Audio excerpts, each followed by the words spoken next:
Hello students, solution topic मध्ये आपण colligative properties of solutions पाहतोय. या अगोदर आपण lowering of vapour pressure he property पाहिलेली आहे.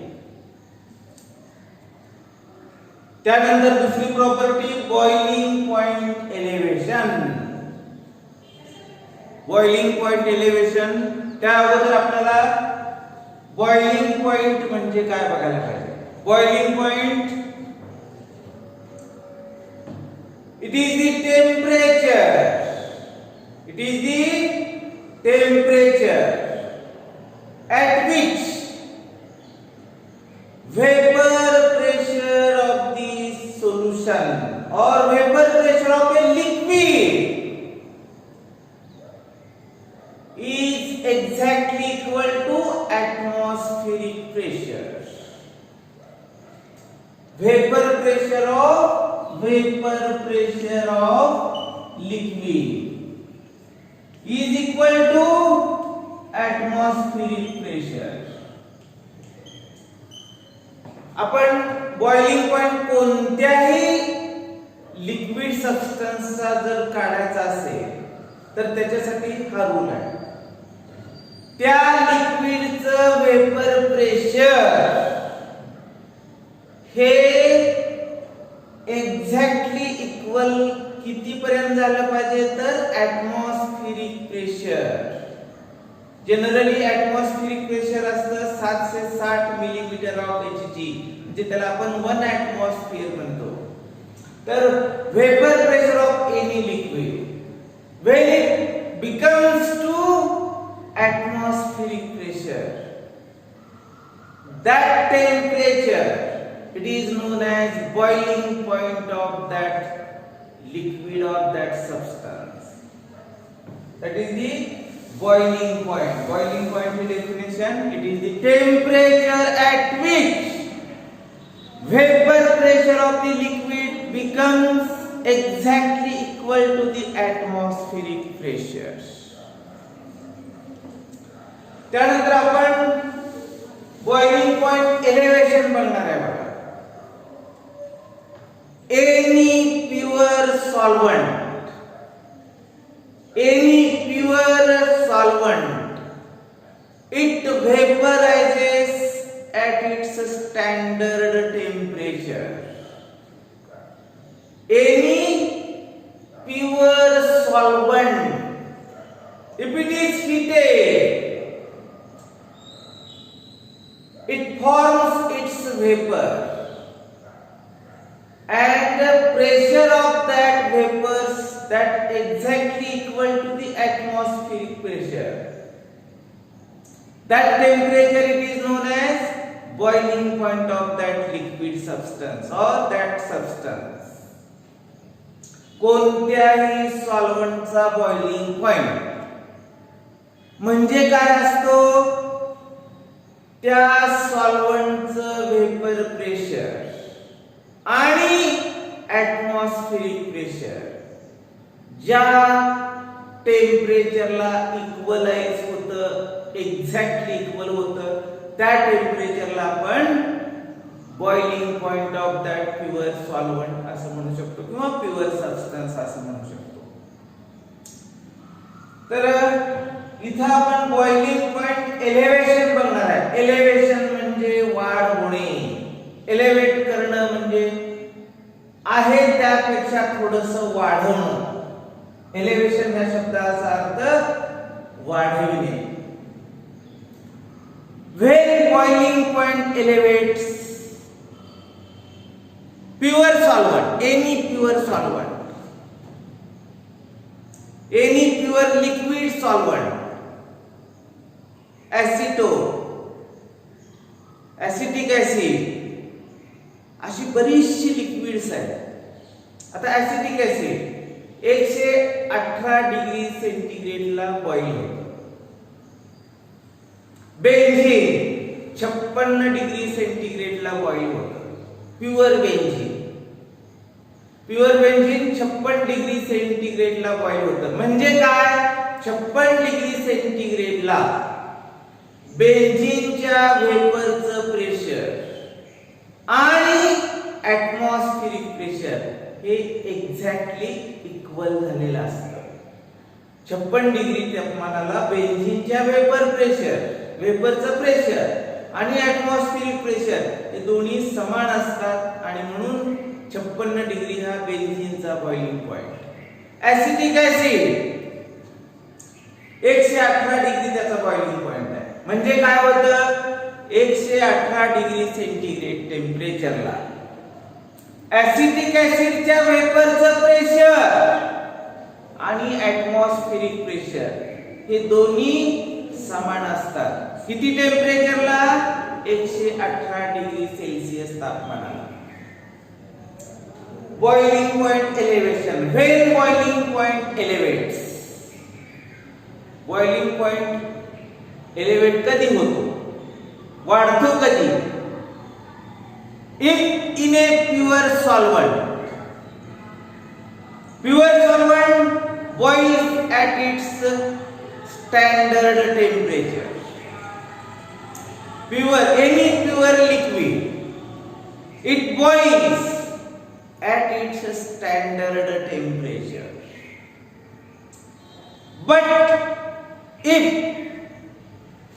a non-volatile solute is added to that pure solvent, it becomes solution. Means boiling point of such a solution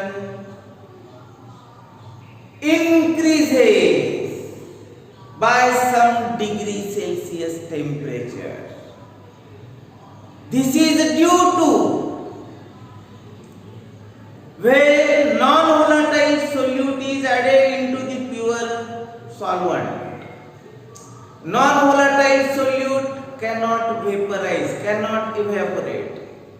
It occupies the space of the solvent, pure solvent. Pure solventच्या काही जागा ह्या non-volatile solute न occupy केलेल्या असतात.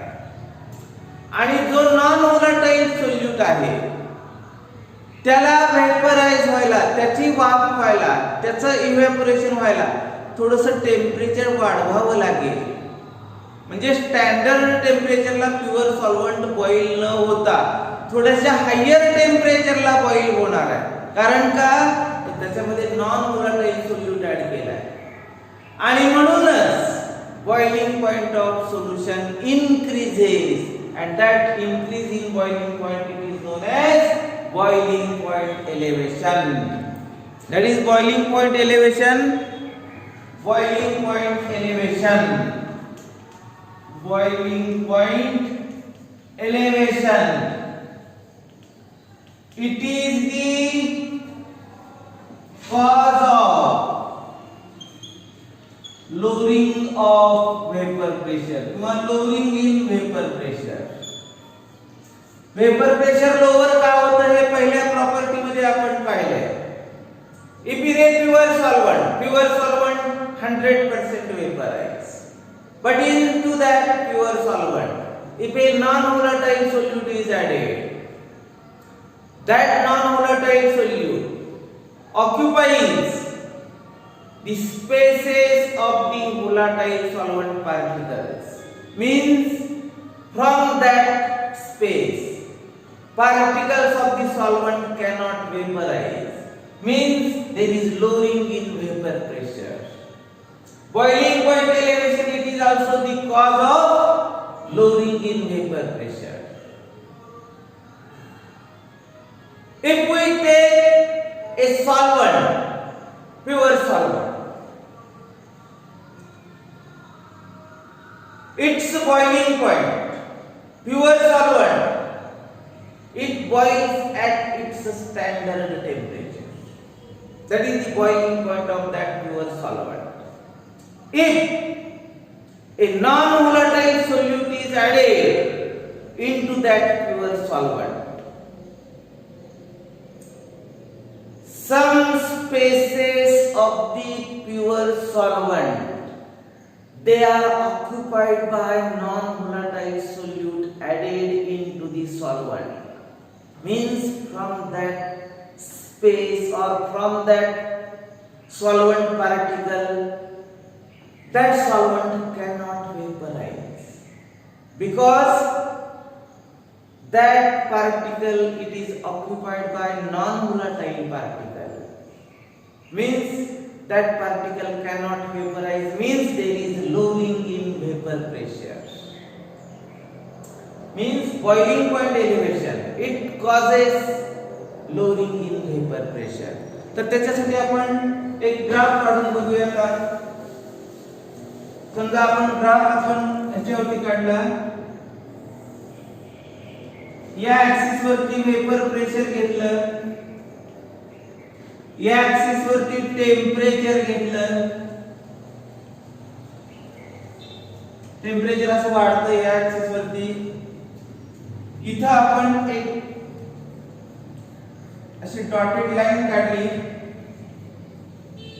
की जिथं pressure 760 millimetre of Hg, ते 7 पाऱ्याच्या स्तंभाची उंची पॅरामीटर वरती जर का 760 मिलीमीटर एवढी असेल, मर्क्युरीच्या स्तंभाने 760 मिलीमीटर एवढी हाईट दाखवली, तर त्याला 1 ऍटमॉस्फेरिक प्रेशर म्हणायचं. यालाच काय म्हणायचं, 1 ऍटमॉस्फेरिक प्रेशर. तर इथे ही लाईन 1 ऍटमॉस्फियर ची दाखवलेली आहे. आता समजा आपण प्युअर सॉल्व्हंट घेतला, प्युअर सॉल्व्हंट समजा इथं बॉईल होते किंवा हे टेम्परेचर आहे, that temperature it is T0, याला T0 म्हणूया आपण. म्हणजेच हा ग्राफ जर असा काढला तर हा प्युअर सॉल्व्हंटचा ग्राफ आहे. ही लाईन AB अशी गृहीत धरूया किंवा AB नाव देतो आपण, AB लाईन. आता हा प्युअर सॉल्व्हंट आपण काय केलं, या बाजूला असं वेपर प्रेशर वाढत जात आहे, या बाजूला असं टेम्परेचर वाढत जात आहे. जसं जसं आपण तापमान वाढवू तसं तसं वेपर प्रेशर पण हळूहळू वाढत चाललंय. आता या ठिकाणी काय झालंय, प्युअर सॉल्व्हंटचं वेपर प्रेशर आणि हे ऍटमॉस्फेरिक प्रेशर हे एक्झॅक्टली इक्वल झालंय आणि त्यावेळेला टेम्परेचर किती आहे, T0. आणि म्हणून हा झाला बॉइलिंग पॉइंट ऑफ, याला काय म्हणायचं, boiling point of pure solvent. हे या स्टेजला, म्हणजेच इथं आपण आलो तर टेम्परेचर इथं T0 असं समजूया. तर हा T0 it is the boiling point of this pure solvent. Means at this stage vapor pressure of the liquid becomes equal to the atmospheric pressure. Vapor pressure, liquid चं vapor pressure आणि atmospheric pressure या पॉइंटला, या टेम्परेचरला exactly equal झालेलं असतं, म्हणून हे तापमान आहे ते boiling point of pure solvent. आता या प्युअर सॉल्व्हंट मध्ये आपण नॉन व्होलाटाईल सोल्यूट ऍड केला. प्युअर सॉल्व्हंट मध्ये नॉन व्होलाटाईल सोल्यूट ऍड केला आणि त्याच्यामुळे मग काय झालं, हा कर्व थोडासा खाली येईल. याच्यात आपण सुरुवात इथे प्युअर सॉल्व्हंटचे वेपरायझेशन इथे स्टार्ट करतोय, तर ते इथे वेपराइज होणे, या टेम्परेचरला वेपराइज होण्याच्या ऐवजी इथं होईल आणि ह्या सोल्युशनचा ग्राफ अशा पद्धतीने हा इकडे जाईल आणि या ग्राफला आपण किंवा या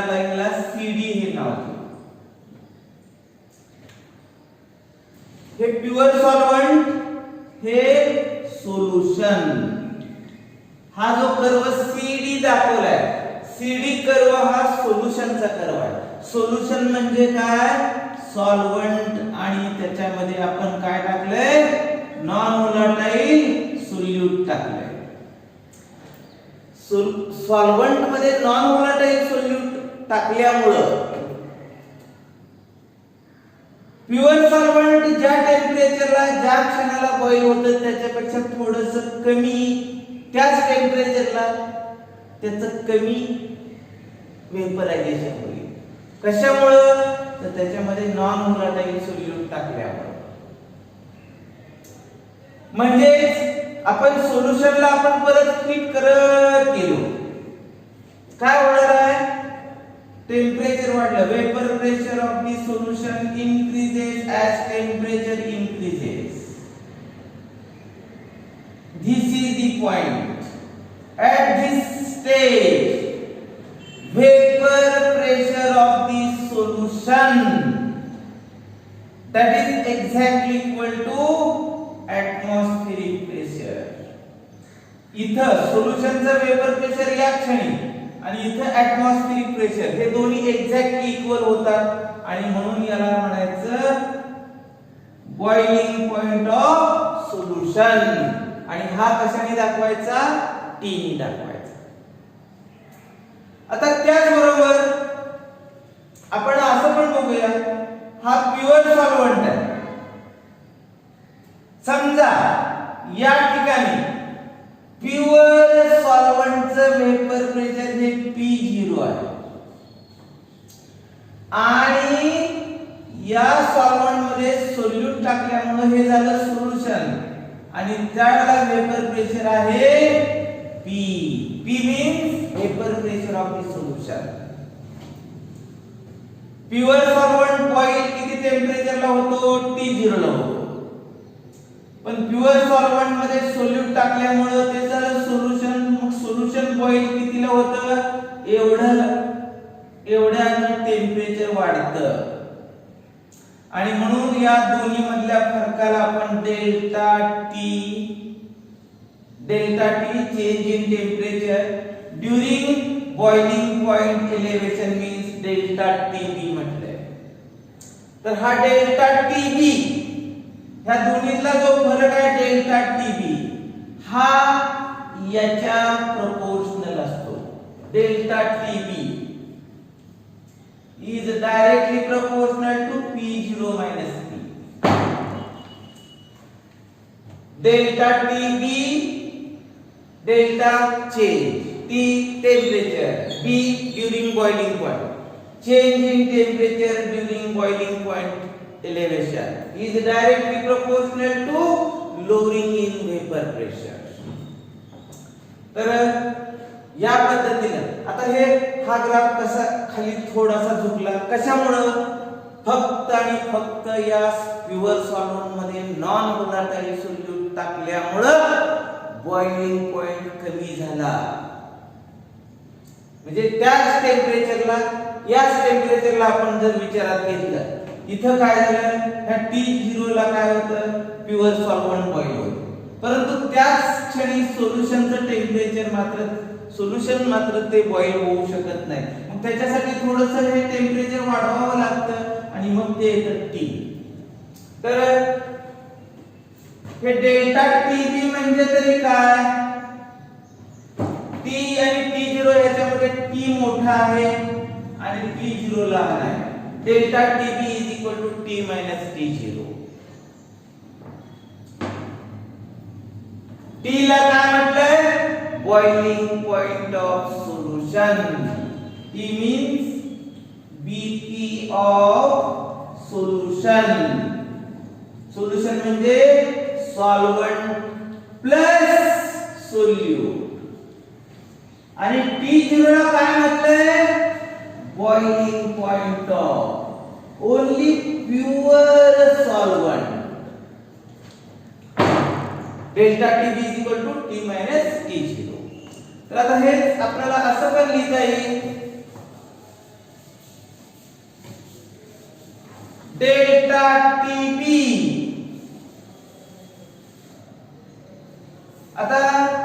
अनुसार आता हे elevation in boiling point temperature वाढलं कमी काय झालं तर त्याच्यामध्ये नॉन व्होलाटाईल सोल्यूट ऍड केल्यामुळे म्हणजेच सॉल्व्हंट मध्ये नॉन व्होलाटाईल सोल्यूट टाकला म्हणजे सोल्युशन झालं म्हणजे त्या सोल्युशन मध्ये सोल्यूट टाकल्यामुळे तो चेंज झाला म्हणून डेल्टा टीबी यालाच म्हणायचं elevation in boiling point it is directly proportional to solute solvent मध्ये टाकल्यानंतर ते झालं solution it is directly proportional to m small m means molality of the solution molality आणि molarity मध्ये फरक आहे molality means solution taken it is in kilogram or gram तो solvent हा ग्रॅम मध्ये मोजला जाईल 1 किलोग्रॅम सॉल्व्हंट मध्ये तेवढा सोल्यूट टाकला 1 किलोग्रॅम सॉल्व्हंट मध्ये सॉल्व्हंट हा ml किंवा लिटर मध्ये किंवा क्यूबिक डेसिमीटर आपण इथे विचारात घेणार नाही कारण कॅपिटल M जर लिहिला तर सॉल्व्हंट हा लिटर मध्ये किंवा क्यूबिक डेसिमीटर मध्ये घ्यायचा परंतु स्मॉल m लिहिला तर सॉल्व्हंट हा आपण किलोग्रॅम मध्ये किंवा ग्रॅम मध्ये घ्यायचा delta TB is equal to m म्हणजे काय याला म्हणायचं elevation in boiling point it is directly proportional to molality of the solution म्हणून हे असं पण लिहू शकतो delta TB is equal to KB into m प्रत्येक टर्मचा अर्थ इथे आपण लिहू delta TB elevation in boiling point Kb proportionality constant or it is also known as molar elevation constant किंवा याला आणखी एक नाव आहे इपिलिओस्कोपिक कॉन्स्टंट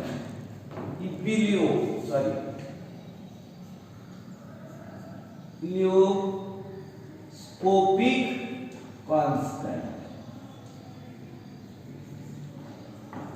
आणि स्मॉल m ला काय म्हटलंय molality of solution delta TB is equal to KB into m किंवा हेच KB is equal to delta TB by m आपण असं पण म्हणू शकतो KB means molar elevation constant or it is also known as Ibilioscopic constant it can also be defined as it is the ratio of elevation in boiling point of the solution to the molality of the solution it is known as Ibilioscopic constant त्यानंतर आपल्याला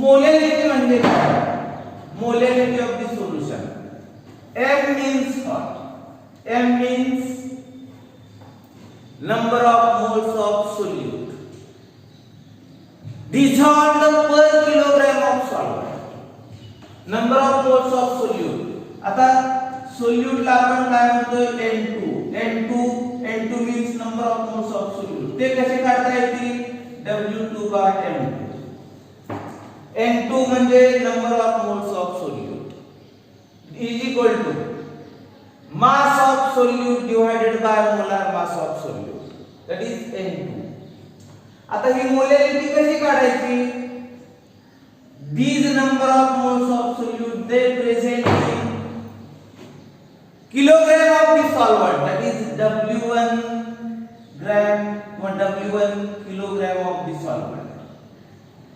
W1 kilogram किंवा gram मध्ये म्हणतो आपण म्हणजे हेच काय येणार बघा N2 म्हणजे W2 M2 divided by W1 म्हणजे काय W1 हे कशामध्ये घ्यायचे आपल्याला W1 it is in 1000 gram 1000 gram म्हणजे हे काय येणार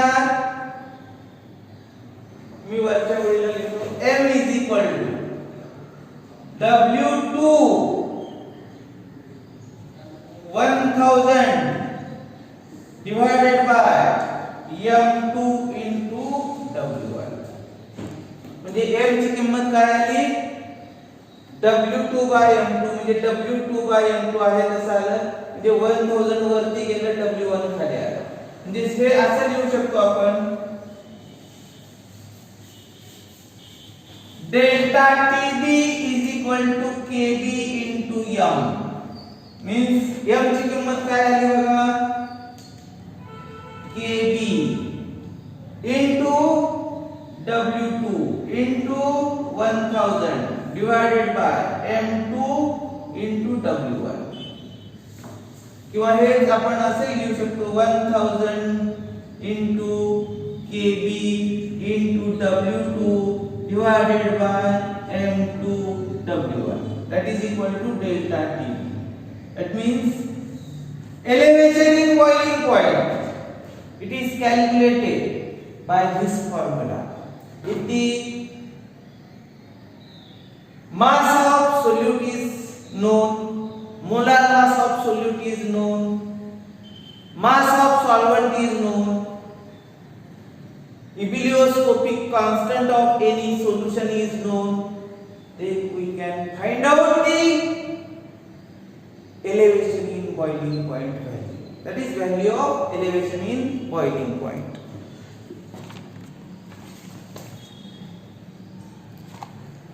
तर याच्यामध्ये आपल्याला परत रिपीट करतो मी, delta TB that is equal to 1000 KB into W2 divided by M2 W1. This is the, if a solvent is given, non-volatile solute is given, its mass is given, molar mass is given, solvent त्याचं मास दिलेलं असेल तर आपल्याला elevation in boiling point काढता येईल. तर या ठिकाणी ही दुसरी प्रॉपर्टी आपण बघितलेली आहे. हा भाग फार महत्त्वाचा आहे. ही प्रॉपर्टी, चार प्रॉपर्टी आपण कोलिगेटिव्ह प्रॉपर्टीच्या बघतोय. कुठल्या कुठल्या? Lowering in vapour pressure, boiling point elevation, depression in freezing point आणि ऑस्मोटिक प्रेशर. तर त्यापैकी दोन प्रॉपर्टी आपण बघितलेली आहेत. याच्यावरचे प्रत्येक भागावरचे प्रॉब्लेम आपण या टॉपिकच्या म्हणजे संपल्यानंतर एकत्रित सर्व प्रॉब्लेम घेणार आहे. कारण अगोदर थेरी समजून घेऊया आपण. तर केमिस्ट्री मेड इझी हे माझं चॅनलचं नाव आहे. Chemistry made easy by Hemant Adlinge. या चॅनेलला भरपूर लाईक करा, भरपूर लोकांना शेअर करा आणि त्यांना सबस्क्राइब करायला प्रवृत्त करा. सबस्क्राइब करा. माझ्या चॅनलच्या नावाच्या पुढं घंटीचं बटन आहे, त्या घंटीला सबस्क्राइब करा. सर्व इथून पुढचे सर्व व्हिडिओ तुम्हाला आपोआप माझ्या वेबसाईटवरती किंवा माझ्या चॅनलवरती मिळू शकतील. आणि या ठिकाणी आज आपण संपवतो. ठीक आहे.